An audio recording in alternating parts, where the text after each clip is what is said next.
For today's 45th annual Aaron's 499 NASCAR Sprint Cup Series race here at Talladega Superspeedway, and our top Sunoco Rookie of the Year candidate finishing in 10th place is Kyle Larson.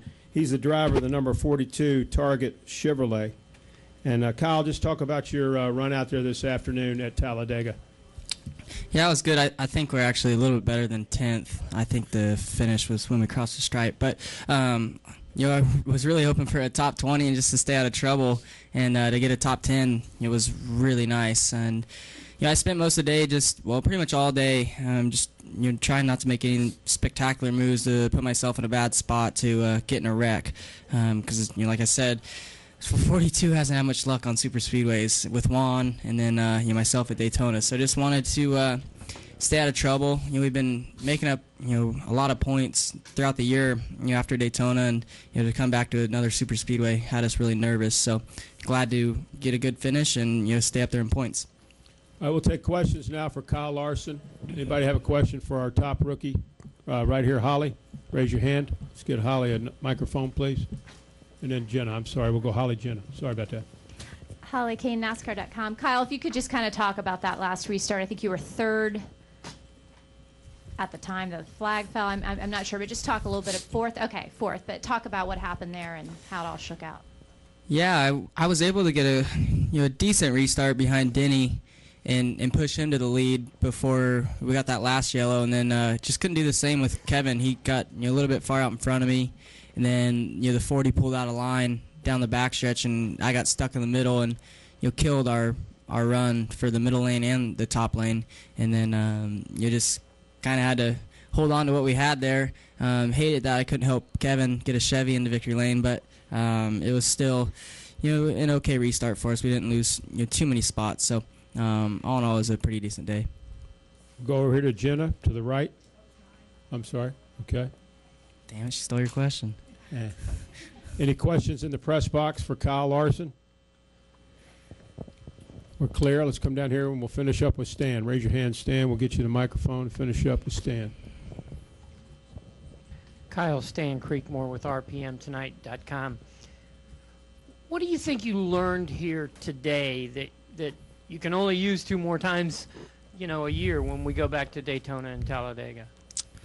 Well, I learned that I was really slow on the bottom lane, or I needed somebody right behind me to make any ground and help the inside lane. And I felt like when I was in the middle lane to top lane, I could keep up without anybody behind me. But once I got down the bottom, I had to have somebody within a half car length behind me to help the guy in front of me. And when I wouldn't have people behind me, I'd lose ground, and then people just keep shoveling down in front of me and kind of hurt me there. But it worked out in the end, and I was far enough forward at the end to where I could be on the bottom and maintain. Kyle, we'll let you go. Congratulations on a solid run. We'll see you at Kansas.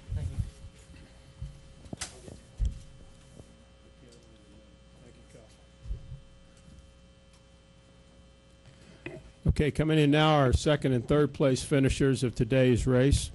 Our race runner-up was Greg Biffle.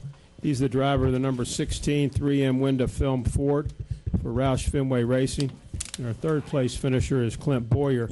He's the driver of the number 15 Peak Antifreeze Motor Oil Toyota for Michael Waltrip Racing. Let's first hear from Greg. Greg, you led a lot of laps today. You look like you were in contention for the win. Maybe tell us what happened there towards the end of the race, those final couple of restarts.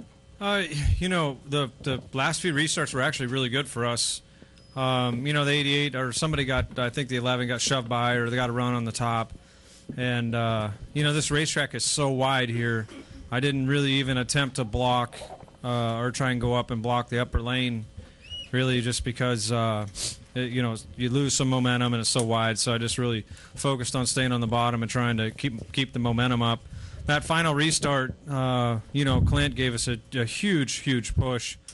And, we had a huge run at the 11 car. And I looked in the mirror and I saw the smoke behind me, and I wasn't really sure whether the caution was going to come out, and I didn't know what to do, and I thought about making my move on the 11 right then because I had a huge run and I could have, and then probably off a 2 I could have passed him again, got beside him and sucked by him. But I just didn't want to pass too early. You know, that I was going to be the lone soldier in the outside lane, and I was going to be 15th by the time we got to, back around to the start-finish line. So I was just waiting. I was backing up off of him quite a bit on the backstretch, and I got probably 2.5, 3 cars away from him, and then they said caution's out.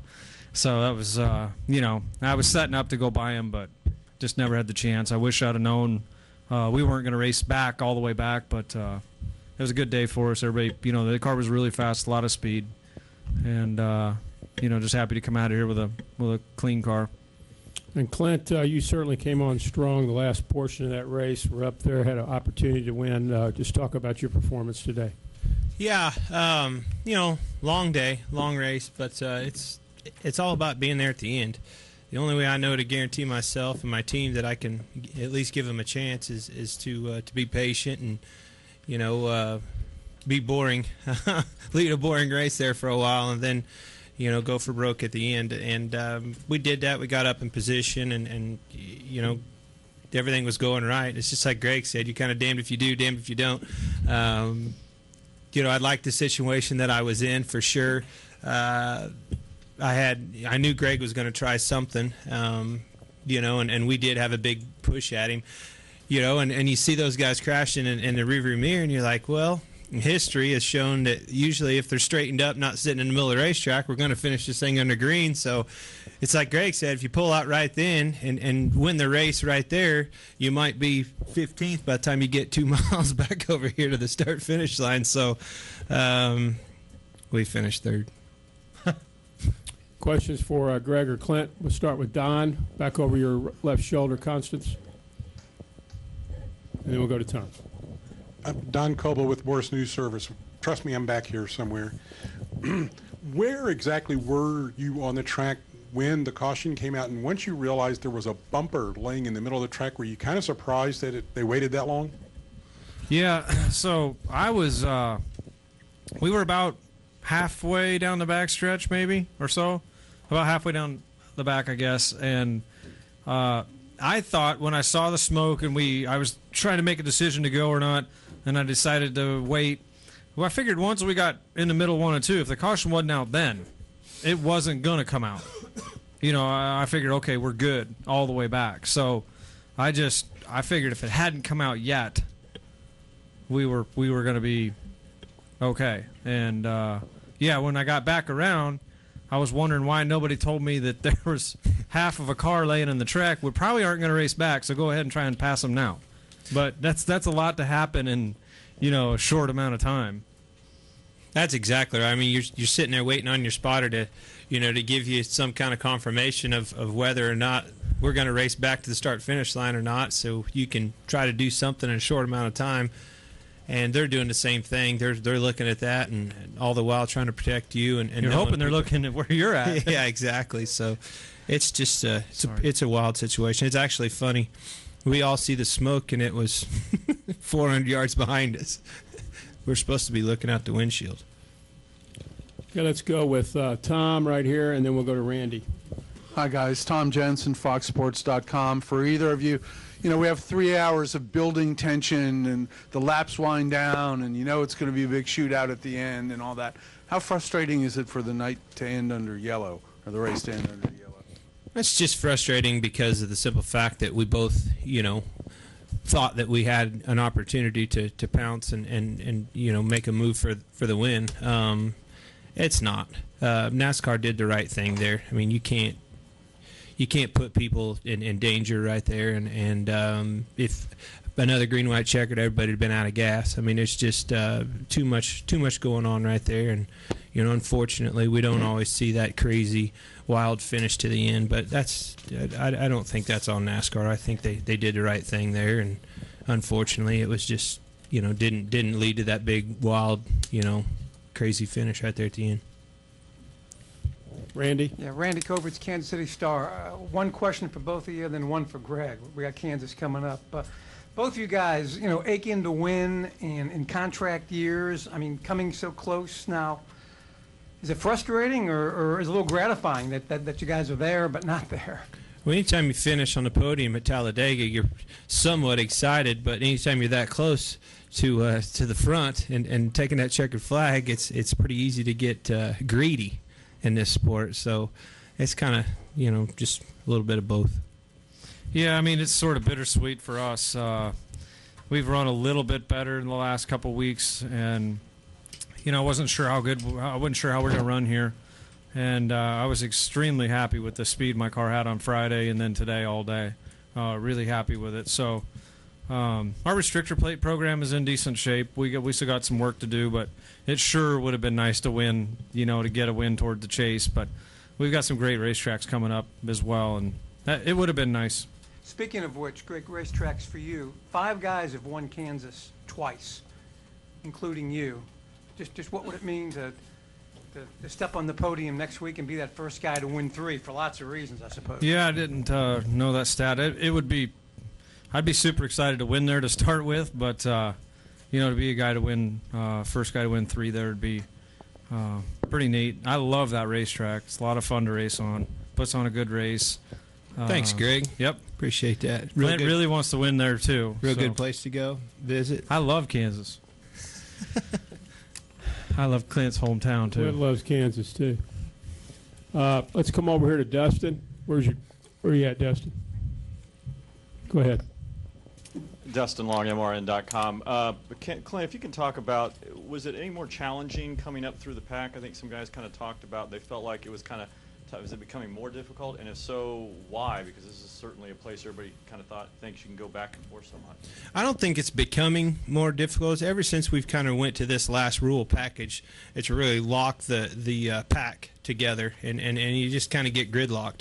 No separation, and you don't really have that big pull up to the front car. As fast as they used to, where you could kind of manipulate the situation and get yourself going. There's a lot of side drafting and things like that, but at the end of the day, when you're doing that, you're kind of stalling both cars out with this package. So, timing for me today, you couldn't, start of a run, you couldn't just blast up through them. There was no way. They were 3 wide without trying to force the issue and going 4 wide and doing something stupid early in the race. There was no way you could do that. For me, you just had to wait, let them thin out, let those tires wear out a little bit. It looked to me around 20 to 25 laps into a run, things would kind of separate out and calm down. Saw some separation in the cars, then you could get a run and kind of, drive your way up to the front. All right, let's go over here to Marty Smith, right behind you there, Constance. Marty Smith, ESPN, for both of you guys.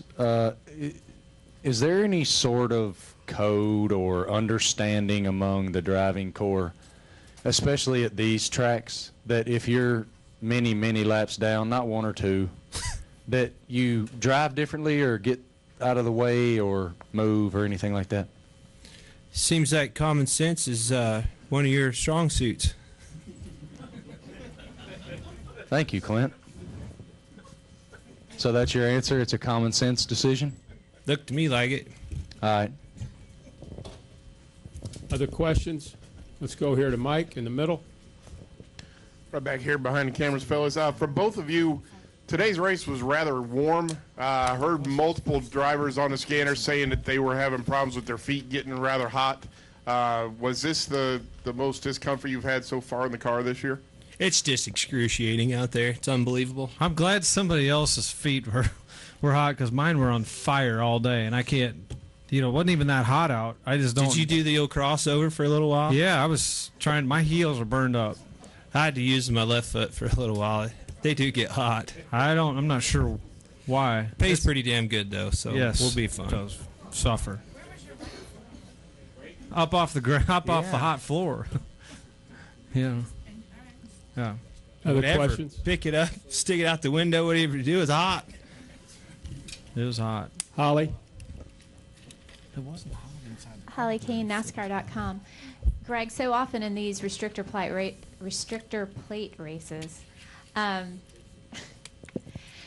the fastest car doesn't necessarily win, or the best car on the day, but you were up there and you led laps and you were in contention all day and you finished runner-up. So could you just talk a little bit about, I imagine that's pretty satisfying. Would have been a bummer not to finish that well after the day. Yeah, it would have been. I just wish I was in where the 11 was in that final restart when the white came out, and they were getting ready to make a run at me. But it was pretty satisfying to finish. Once we got the outside lane got a push there towards the end, and I got shuffled back to about third row, and we were 3 wide. I was nervous that the bottom lane was going to start stalling out, because it seems like the bottom lane, for some reason, when the outside 2 lanes get up there, it seems like the bottom lane sort of wants to stall. But if the outside lane isn't shoved up there that far, the bottom lane seems to have speed. So it's kind of weird how that works. But I'm extremely happy to finish second. We've been moving up a little bit in points. I know it doesn't mean that all that much this day and time, but or it's not really points, right? It's the wins or whatever. But it'll help us kind of keep trudging toward the front a little bit. Final question right here, Stan. Hi, guys. Stan Creekmore with RPMtonight.com. Were either one of you surprised or willing to take the time to be surprised that Earnhardt wasn't up there in the, among the 4 or 5 cars that were? Well, he was leading. He was leading until the caution came out and he pitted. So he would have been probably still leading or right there if he wouldn't have pit.